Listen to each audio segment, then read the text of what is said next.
Hello, everyone. Good morning, good afternoon, good night, wherever you are.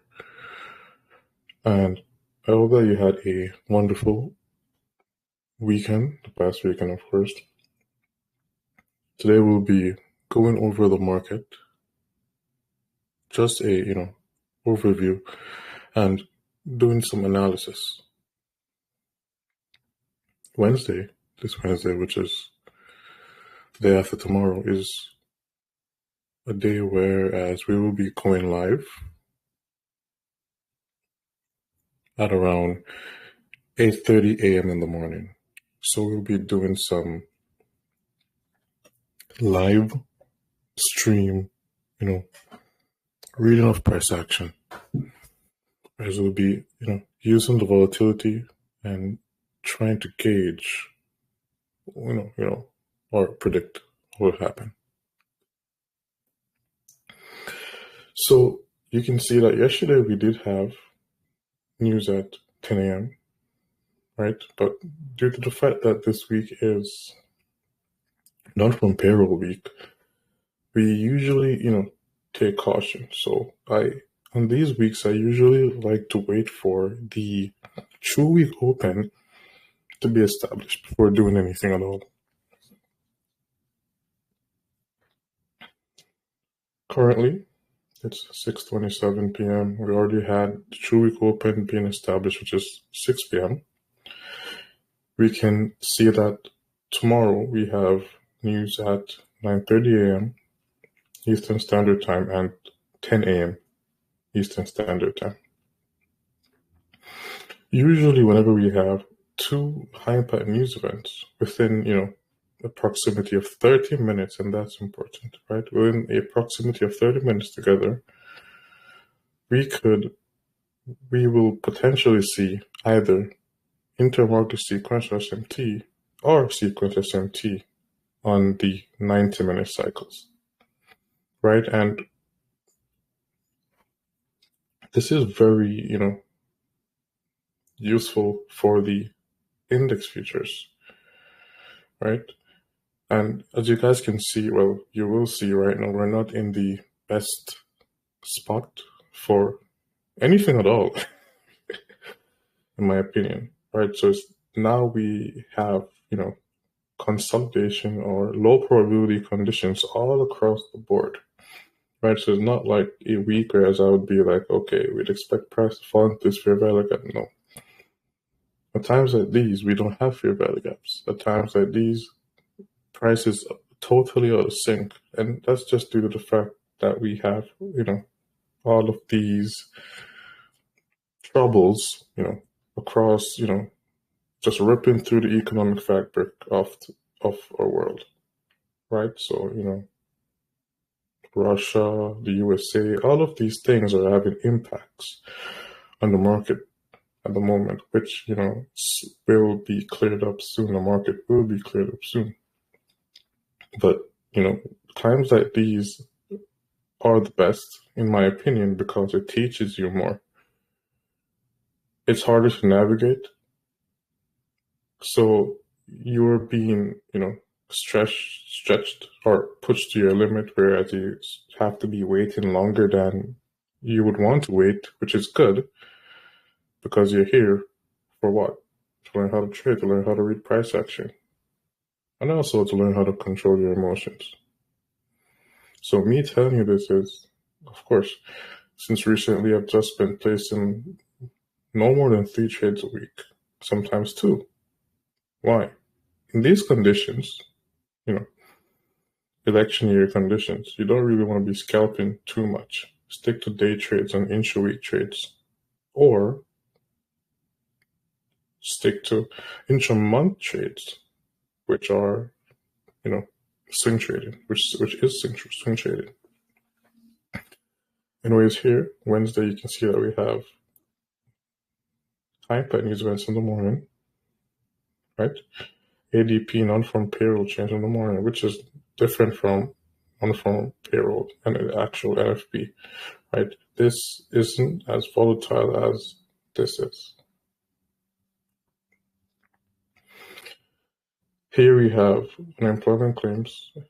Here we have hypernews events again. And here we have FOMC minutes, meeting minutes. So by looking at this, you can see that these days, which have the most hyper news events so for example, we have Wednesday right here having, hyper news events. Then here, Friday, we have having the second most hyper news events, which is important, right? The days which usually have the first and second most hyper news events tend to, be days that form the higher load weeks, right? And no one else going to tell you this because they don't look at it this way, or they just simply don't know.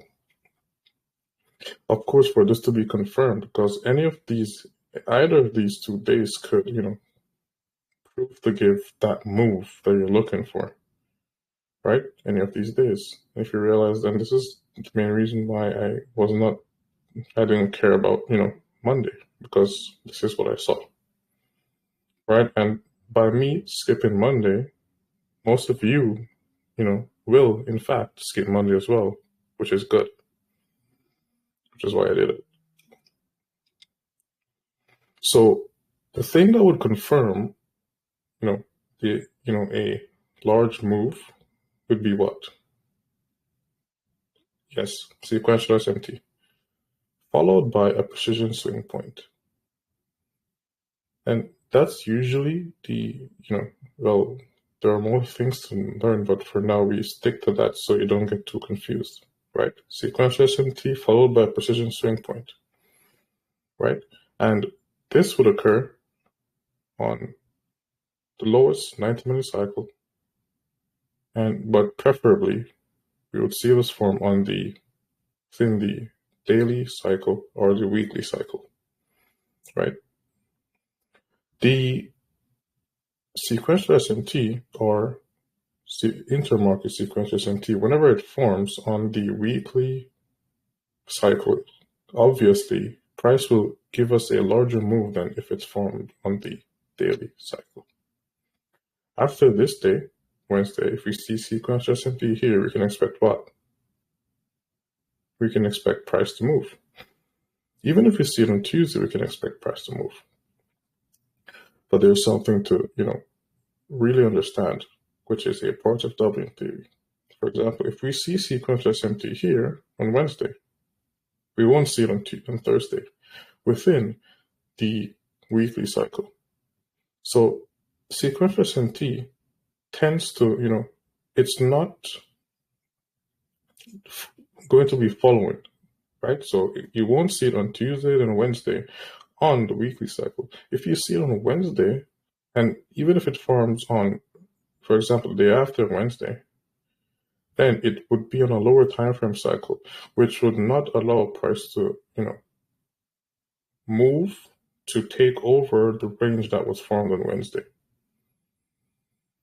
So usually what you'd like to see, and the case is usually that you will not see more than, well, there are times when price is very,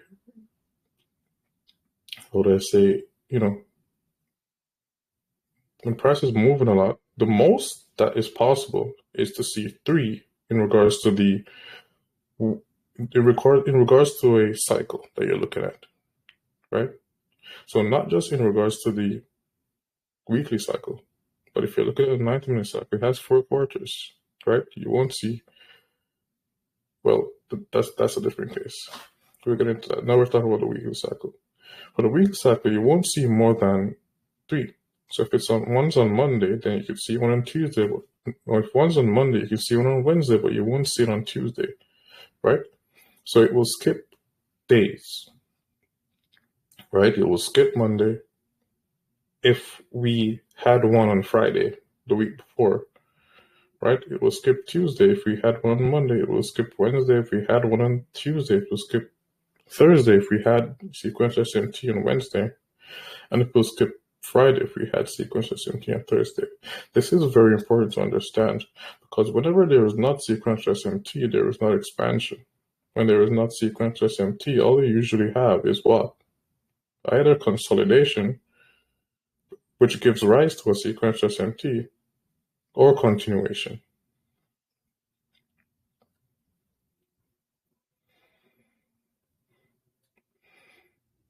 Crispy charts today. Finally got it fixed. Here you can see we are looking at the index features triad, right? You can see that I have just this line right here, and usually, well, most of the times, you'll always, just see, I'll just draw a line at the level that I'm interested in. And not to say that this is the be all, just want to see price go higher, higher, higher, but obviously the only thing, that I'm interested in is what? You already know, a cracking correlation. So here we have these highs right here. Also, I found the mouse, my mouse back, so no more clicking noises for you guys.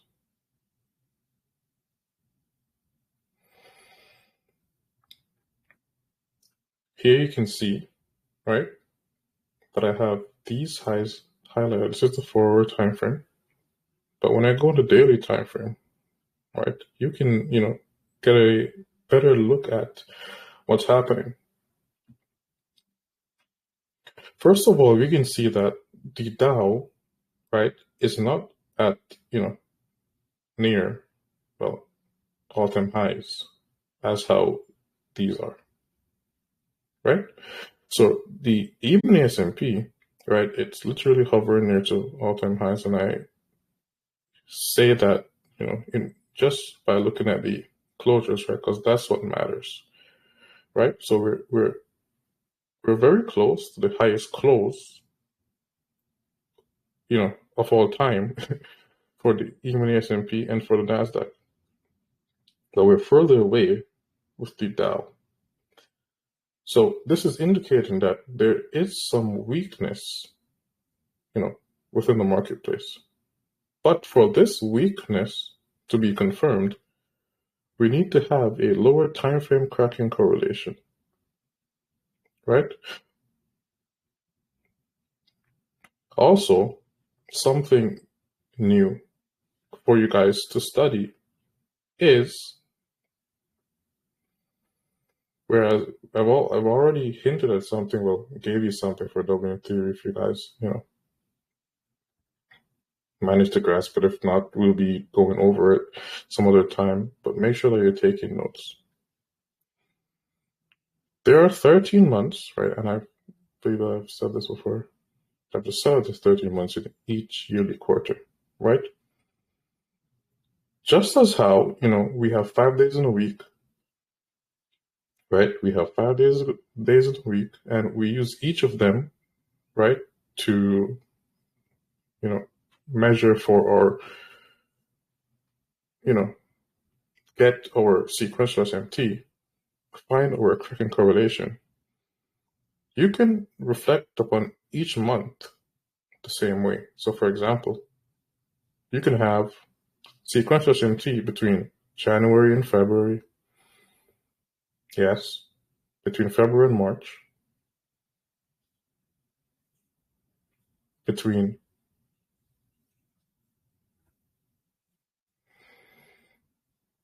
November and December, right? So you get a gist of it, right? So sequential SMT and also intermortgage sequential SMT, of course. I'll just say a correlation so I don't have I'll just say a cracking correlation so I don't have to be repeating all of that. But whenever I say a cracking correlation, right, depending on the context, you should know what I'm talking about. So a cracking correlation will occur between 2 consecutive months. But they're not quarters. No. And that's why you have doubling theory, which is, a branch of quarterly theory. Right? So all the elements that you already know, they already learned from quarterly theory, you apply that to this. And, you'll see wonderful things, of course. So with that being said, pretty sure most of you took that, wrote it down, I'm going to study it, and you'll see we implement it whenever the market is, giving us something to do.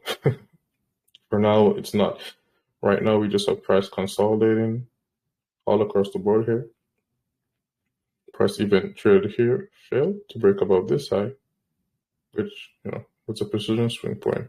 Fell, barely wicked below this low. I don't really consider this as a run on liquidity. I still consider this as sell side liquidity, which, I expect price will revisit if we have a cracking correlation here above this high, right? So if two of these run above this high, one failed to do so, there's a positional swing point, and that will be enough.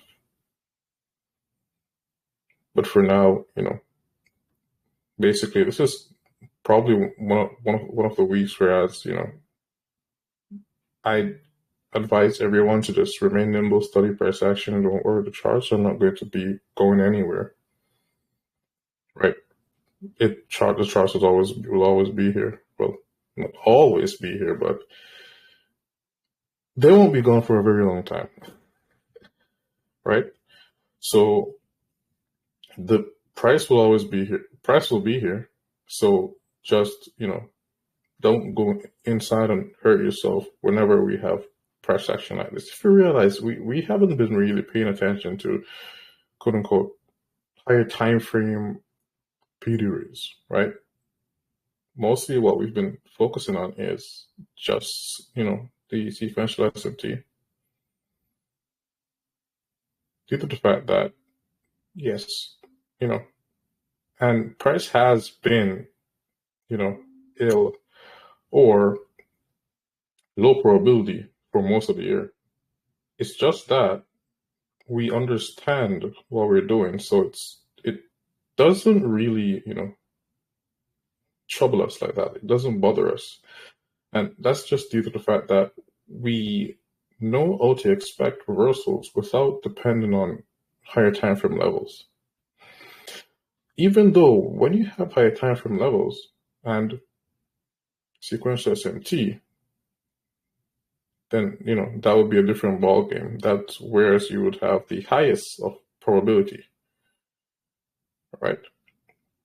But for now, you can see that this is not high probability, right? We need price to, take a low, right, form sequential SMT on a day that has a high impact news event, or take a high, form sequential SMT, followed by a precision swing point.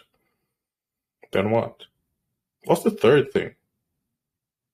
Then we could add SMT fill, and that will make it extremely high probability.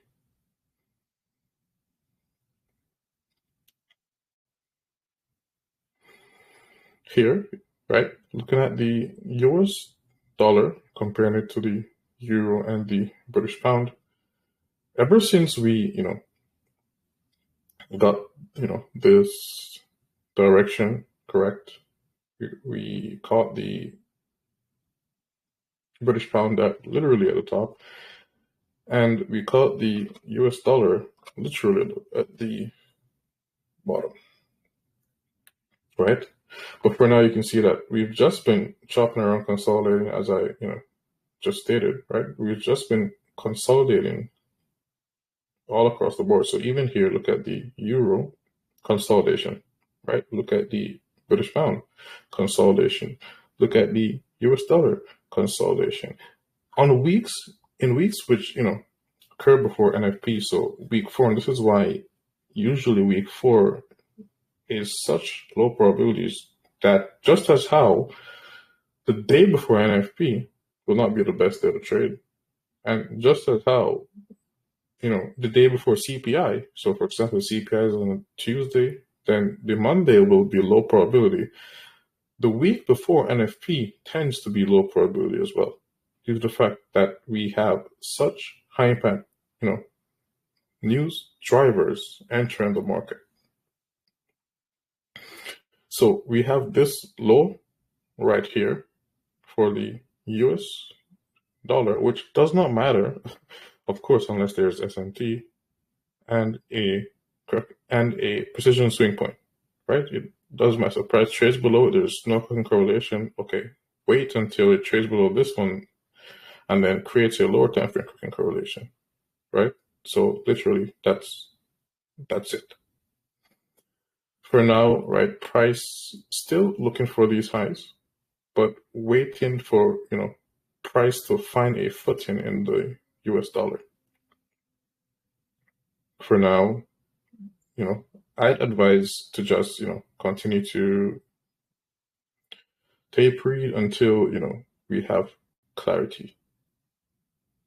But for now, there's still no clarity, right? Here is something else that, you will, which is quite new. And something that I realized whenever we have, choppy price action all across the board, Bitcoin tends to, try to move, right? So anyways, here we have 3, and everyone has been asking me about Bitcoin, and here it is. What's the triad for Bitcoin? First of all, and this is, in case, not saying that it will happen, not saying that it won't, but this is just algorithmically, me speaking, whether Ethereum is the second highest in the market cap, I believe that Bitcoin will always be, right, the standard for quote unquote cryptocurrency, right, or the face, right? So, for example, if something flipped Ethereum, then that other asset will be the second, right? But Bitcoin, right here, is as how we, this is the S&P 500 for the crypto market, right? Ethereum is the second triad, and for the third triad, you want to use the crypto total cap,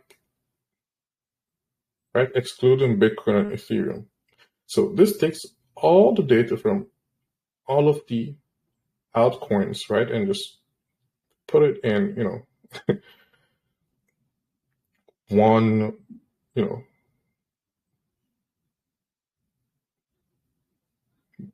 bag of information, right? So this represents most, right, all of the outs on average, whereas this is Ethereum and this is Bitcoin. So whenever you're looking for a sequential SMT, you want to be comparing all 3 of these, right? Crypto total market cap excluding Bitcoin and Ethereum. Why? Because we already have Bitcoin and Ethereum over here. We don't need that information right here, right? And by studying this, you'll see. So, for example, I did tweet right here. It's just that, whenever I tweet something, I'm not going to go back and beat my chest because I don't really care. It's normal happenings, right? So here I tweeted that we could, see, something price went above this high, then fall, which happened, right? For now, right, we could see Bitcoin, right, push up, right, a bit. And I'm still, what I would say is very skeptical of these highs, right? So overall, of course, you need to see a higher time frame sequential SMT, which, we are not seeing as yet. We have a really high time frame sequential SMT within the crypto market at the moment, right? But that's between the really higher time frame cycles. So it won't be affecting, the month-to-month performance of cryptocurrency, right? So we would like to see, and Dublin theory works for crypto very well. So you would see sequential SMT between 2 consecutive months, right? Here, right? And it will be more evident here and more useful here than, for example, within the, US dollar or euro. So I hope that you took something from today. We will be back Wednesday, hopefully, whenever there is, better price action to work with. Do not, treat this as punishment or, be upset about anything. There are just times when the market is doing nothing. And when the market is doing nothing, we do nothing. I hope you have a wonderful day, and we will talk this Wednesday.